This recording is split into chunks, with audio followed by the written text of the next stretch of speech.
रोहित पवारांच्या अन्नत्याग आंदोलनाचा आजचा तिसरा दिवस आहे। मात्र तरीही सरकारनं शेतकरी हिताच्या या आंदोलनाची दखल न घेतल्यामुळे बुलढाण्यामध्ये शरद पवारांच्या राष्ट्रवादीचे कार्यकर्ते आक्रमक झाले। कार्यकर्त्यांनी आज सकाळपासून नांदुरा बुरहानपूर मार्गावरच्या खांडवी पाठा इथं रास्ता रोको केला। जवळपास 1 तास हा रास्ता रोको करण्यात आला।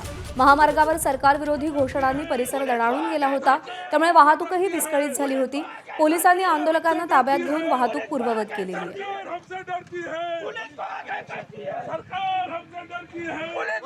रोहित दादा या शेतकऱ्यांच्या अन्नत्याग करायला बसलेले आहेत।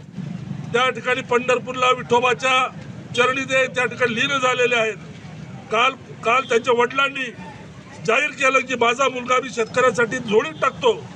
त्याच्या आपल्या झोळीत टाकला तर ही आपली जबाबदारी आहे की त्यांच्या पाठीशी आपण उभं राहायला पाहिजे आणि या सरकारवर दबाव निर्माण केला पाहिजे।